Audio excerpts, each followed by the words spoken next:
সাতক্ষীরা পৌর এলাকার রয়েছপুর উত্তরপাড়া ব্রিজের দুই পাশের দীর্ঘদিনের বেহাল দশা ও জনদুর্ভোগ নিরসনে মানবিক সহায়তা নিয়ে এগিয়ে এসেছে বাংলাদেশ জামায়াতে ইসলামী। বুধবার সকাল 11টায় সংগঠনের জেলা ও শহর নেতৃবৃন্দের উপস্থিতিতে ব্রিজের দুই পাশে মাটি ভরাট করে যাতায়াত উপযোগী কাজ সম্পন্ন করা হয়।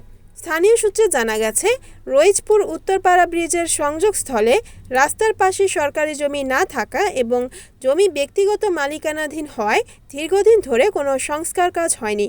ফলে ব্রিজের দুই পাশ অত্যন্ত ঝুঁকিপূর্ণ হয়ে পড়েছিল। সামান্য বৃষ্টিতেই এলাকাটি তলিয়ে যায় এবং বছরের প্রায় 6 মাস জলাবদ্ধতা বিরাজ করে। এতে সবচেয়ে বেশি বিপাকে পড়েন স্থানীয় কৃষক ও মৎস্যজীবীরা। তাদের উৎপাদিত ধান ও মাছ বাজারে নেওয়ার সময় প্রতিনিয়ত দুর্ঘটনার শিকার হতে হতো। জনগণের এই দীর্ঘদিনের ভোগান্তি লাঘবে বাংলাদেশ জামায়াতে ইসলামী নিজস্ব উদ্যোগে মাটি ভরাট করে চলাচলের পথ সুগম করার পদক্ষেপ নেয়। উক্ত কর্মসূচিতে উপস্থিত ছিলেন অধ্যাপক ওমর ফারুক, সাতক্ষীরা জেলা Jamaat secretary, Bangladesh red crescent society জেলা শাখার সেক্রেটারি ও সাতক্ষীরা পৌর মেয়র প্রার্থী, শহর আমির ও সাতক্ষীরা পৌর 7 নং ওয়ার্ড কাউন্সিলর প্রার্থী জাহিদুল ইসলাম বকুল, সাতক্ষীরা শহর কর্মপরিষদ মাওলানা আমিনুর রহমান, সেক্রেটারি 7 নং ওয়ার্ড বাংলাদেশ জামায়াতে ইসলামী মাওলানা আব্দুর রহিম, শ্রমিক কল্যাণ ফেডারেশন 7 নং ওয়ার্ড শাখা সভাপতি হাফিজ মোহাম্মদ লিয়াকত আলী, এছাড়াও স্থানীয় যুব বিভাগের নেতৃবৃন্দ ও এলাকার গণ্যমান্য ব্যক্তিবর্গ উপস্থিত ছিলেন। মাটি ভরাট কার্যক্রম উদ্বোধনকালে অধ্যাপক ওমর ফারুক বলেন, রয়েছপুর উত্তরপাড়া ব্রিজের দুই পাশের বেহাল দশার কারণে সাধারণ মানুষের চলাচল প্রায় অসম্ভব হয়ে পড়েছিল। কৃষকেরা তাদের কষ্টের ফসল ঘরে তুলতে পারছিলেন না। জনগণের এই দুর্ভোগ দেখে আমরা সংগঠনের পক্ষ থেকে সাময়িকভাবে চলাচলের ব্যবস্থা করে দিয়েছি। আমরা সবসময় গণমানুষের কল্যাণে কাজ করতে অঙ্গীকারবদ্ধ। স্থানীয় বাসিন্দারা জানান, জমি সংক্রান্ত জটিলতার কারণে সরকারিভাবে দ্রুত সংস্কার কাজ হচ্ছে না। তারা সাতক্ষীরা জেলা প্রশাসকের দৃষ্টি আকর্ষণ করে বলেন, জনগণের চলাচলের স্বার্থে এই ভোগান্তি নিরসনে যেন দ্রুত স্থায়ী ব্যবস্থা গ্রহণ করা হয়। স্থায়ী সংস্কার না হলে এই জনপদে সারা বছরই যাতায়াতের সমস্যা থেকে যাবে বলে তারা আশঙ্কা প্রকাশ করেন। রয়েছপুর চিবিসকাঠি সংলগ্ন রয়েছপুর ব্রিজের উভয় পাশে ব্রিজের ঢালের জন্য খাল সাইডের দুই সাইড রাস্তা চরম দুর্ভোগ ছিল। জনসাধারণ এই দুর্ভোগে শেষ ছিল না।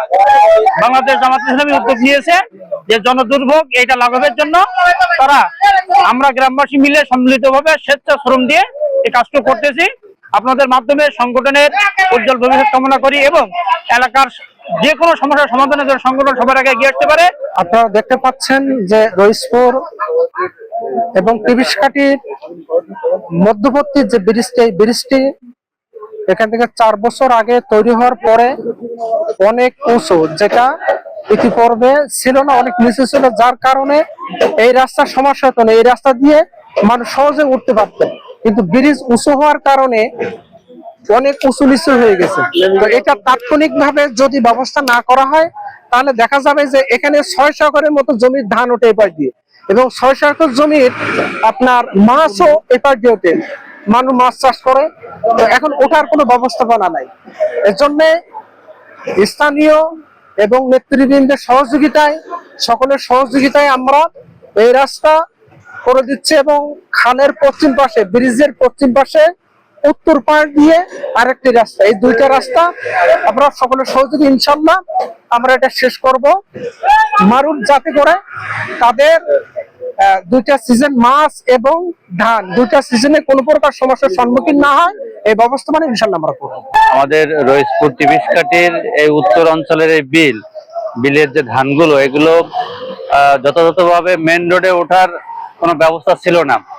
আমরা সকলেই মিলে এই খালের দুই ধারের রাস্তাটা আমরা স্লোপ করে দিচ্ছি, যাতে কৃষকরা তাদের ফসল এবং মৎস্যজীবীরা তাদের মাছ সহজে মেন রোডে উঠে সাতক্ষীরা সহ তাদের নিজস্ব বাড়িতে যেতে পারে। সেজন্য আমরা এই উদ্যোগ আমরা গ্রহণ করেছি।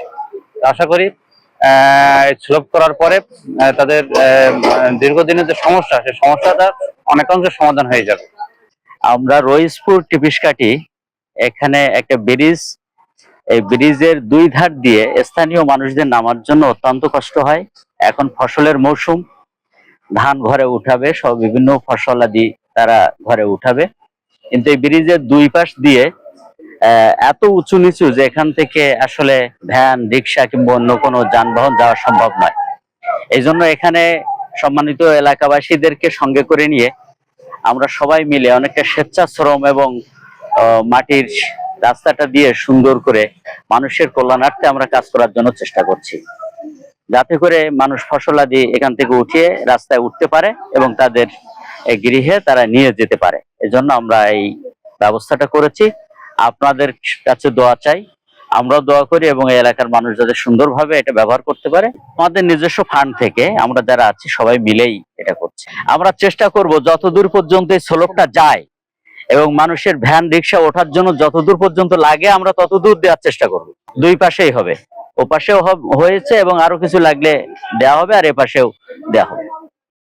Report Abdur Rashid, NNTV, Satkhira.